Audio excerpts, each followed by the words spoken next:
Hello friends, আমি মন আমার চ্যানেলে তোমাদের সবাইকে স্বাগত। সকাল সকাল রেডি হয়ে গেছি। এখন ঘড়িতে বাজে 7:30টার সময় বেরোনোর কথা। এটা জলের ব্যাগে নিয়ে না, জলের ব্যাগে তামঝাম করে রেডি হয়েছে। আমি ভেবেছিলাম তো শাড়ি পরবো, কিন্তু শাড়ি পরতে পারিনি, শরীর খুব একটা ভালো নেই, তো সেই কারণে শাড়ি পরে ট্রাভেল করতে পারবো কিনা, তো সেই কারণেই শাড়ি পরিনি। মানে আমি এরকমভাবে প্রথম যাচ্ছি, না শ্যাম্পু করা না বুল প্লাগ করা, কিছু না। যাই হোক, একটা দেখো মা রেডি হয়েছে, আর কোণে দেখো নাইট বোর্ডে ঘুরে বেড়াচ্ছে। ফোনের অবস্থা খুব খারাপ, এটা আমাদের সাজাতে সাজাতে ফোনের অবস্থা খারাপ। তো গাড়ি অনেকক্ষণ আগে এসে গেছে, আয়ুষ ঘুমাচ্ছে, আয়ুষ তো যাচ্ছে না। যাই হোক, তো চলো আমরা আস্তে ধীরে সুস্থে বেরোই। কালকে তত্ত্ব সাজানো কিছুটা দেখিয়েছি, আমি রাত্রিবেলা লাস্টে সাজাতে পারিনি, আমার শরীর খুব খারাপ হয়ে গেছে, আমি গিয়ে শুয়ে পড়েছি। মার বোন যতটুকু পেরেছে মোটামুটি সাজিয়েছে। এটা হলো পানের তত্ত্বটা। যাই হোক, আশেপাশে সব ছড়ানো সেটা হ্যাঁ ব্যাস।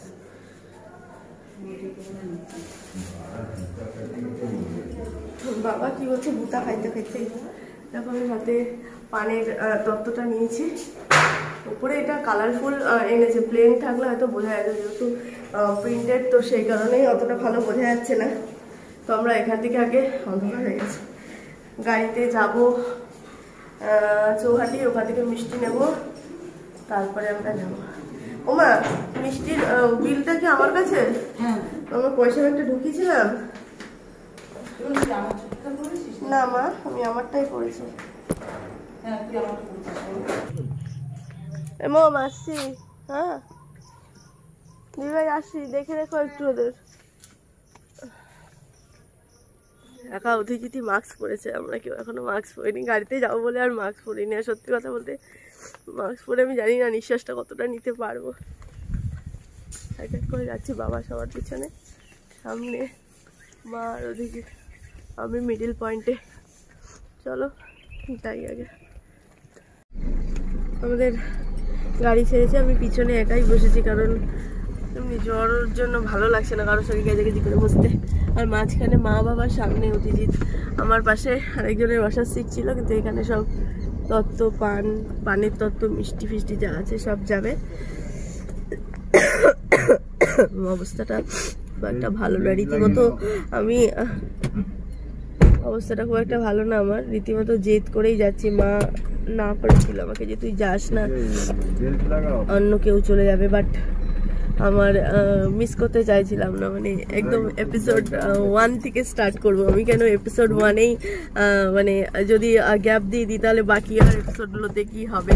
তো তোমরা দেখতে থাকো। আজকে স্টার্টিংটা অতটা ভালো আমি করতে পারিনি, এই কারণেই করতে পারিনি কি তাড়াহুড়ো করে, জাস্ট একটা তাড়াহুড়ো করে করেছি। আজকে ডেটটাও বলা হয়নি, আজকে হলো 11 জুলাই। আমি তো ভুলে যাই, এটা স্বাভাবিক, তোমরা জানো 11 জুলাই। হয়তো আমার গলার আওয়াজটা অনেক আস্তে আসছে, সেই জন্য ভালো মতো শুনতে পাচ্ছ না, তো প্লিজ একটুখানি কানেক্ট করবার চেষ্টা করো, কারণ আমি অত জোরে কথা বলতে পারছি না, গলার অবস্থাও ভালো না। তো চলো, এখন সবে আমাদের যাওয়ার যাত্রাটা শুরু হলো। ডেলিভারির জন্য দাঁড়িয়েছি, অধিজিৎ গেছে মিষ্টির দোকানে, ওদিক দিয়ে দেখা যাচ্ছে দেখো মা কালী সুইটস। অধিজিৎ গেছে মিষ্টির দোকানে, আমি দেখো ঘামছি, অন্য বড় তো আমি ঘামছি শুধু।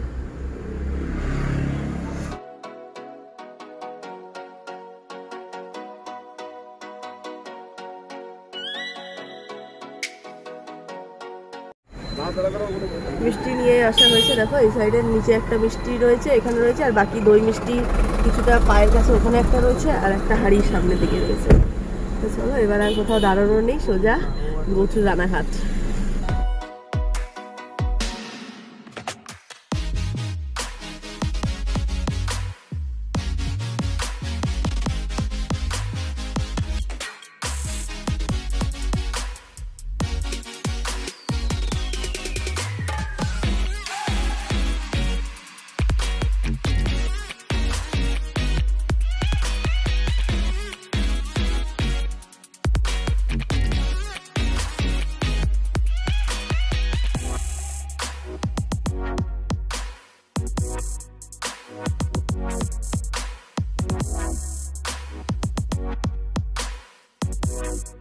বেঙ্গলের কাজ সব এখানে নিয়ে আসছে, ওদিকে চলছে না তো।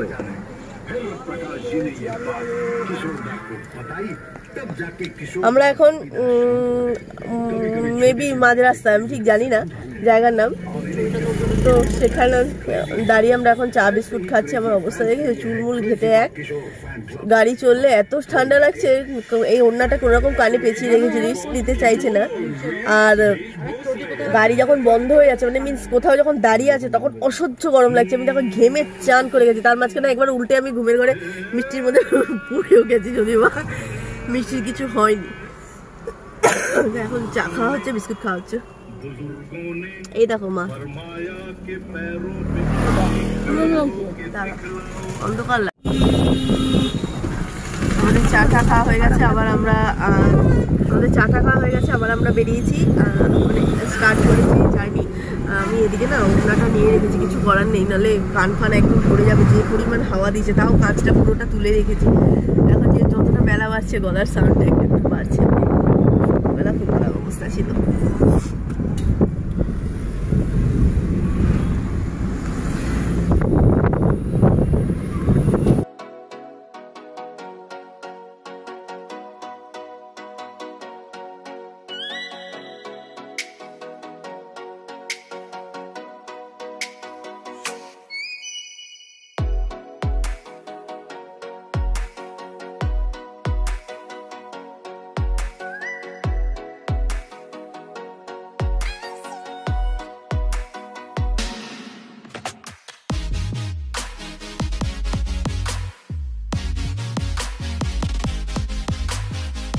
রানাঘাট ঢুকে গেছি, মানে মেনলি রানাঘাট ঢুকে গেছি। তারপরে এখান থেকে তো আগে মামাবাড়ি যাবো, তারপর যাবো। আমার চুলের অবস্থা দেখো, সেই গিট্টু মেরে রেখেছি, আর চলছে না শরীর। রানাঘাট অনেক দিন বাদে আমার রানাঘাট আসা হলো, অনেক দিন, মানে আমার মনে নেই, মেবি হয়তো 4 বছর পর আমি রানাঘাট আসছি আবার।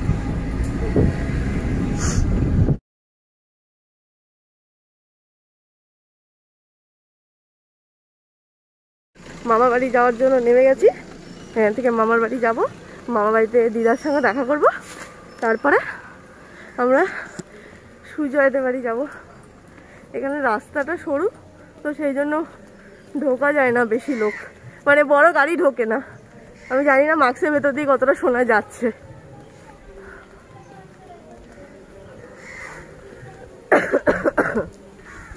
এই পল্টু মোম বলতো না সেই গরুর গল্প, এই লাইট পোস্টে গরুটা বাঁধা থাকতো, এই লাইট পোস্টে গরু বাঁধা থাকতো। হ্যাঁ, ওই যে আমার মামা বাড়ি দেখা যাচ্ছে, ব্লু কালারের। হ্যাঁ গো, ওইটাই।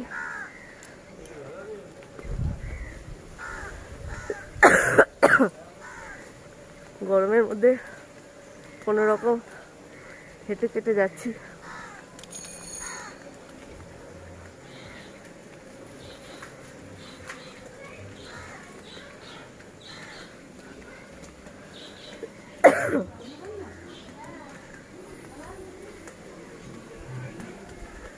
আমরা ঢুকলাম।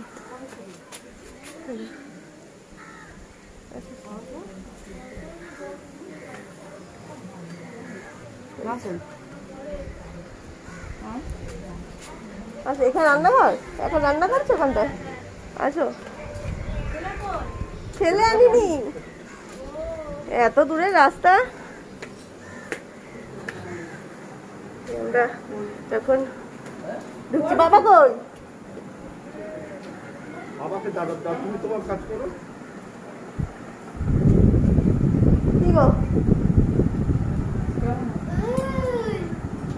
কেমন আছিস? দিদি দিদি তুই থাকবি না, তুই আসিস না? এটা কি রে? এটা তুই আসো না কেন? না না,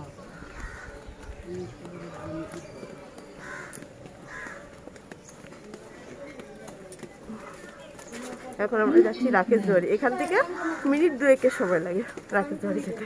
অন্ধকারে কিছু দেখা যাচ্ছে কিনা ভগবান জানে। আমরা বেরিয়ে গেছি, সামনে আমাদের জামাই দেখতে পাচ্ছি দূর থেকে, কিন্তু তোমাদের পরে দেখাবো। আমার হাতে এইটা, মায়ের হাতে মিষ্টির ট্রে, আর বাবার হাতে একটা মিষ্টি, অধিজিতের হাতে একটা মিষ্টি। তো চলো আমরা আগে যাই। ওদের নতুন জামাই ইশারায় দেখাচ্ছে শুধু, আয় আয় আয়।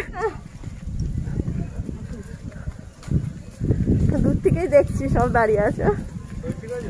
না রে আইসি তাই জেদ করে আসলাম, আমি যাবোই। আমার বলছি তুই যাওয়ার এত ইন্টারেস্ট কেন? আমার ইন্টারেস্ট হবে না।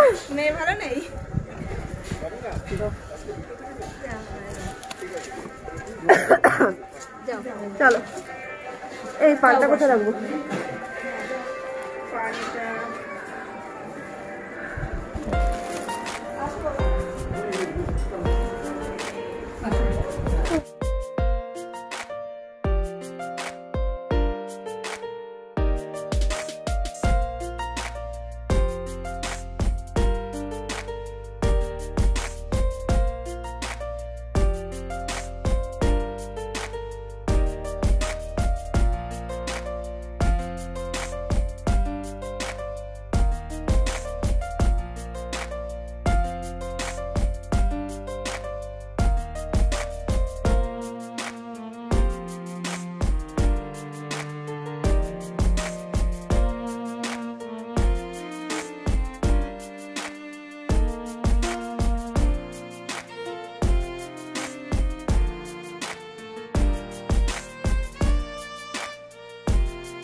আমরা এই সবে আমরা এখন বেরোচ্ছি।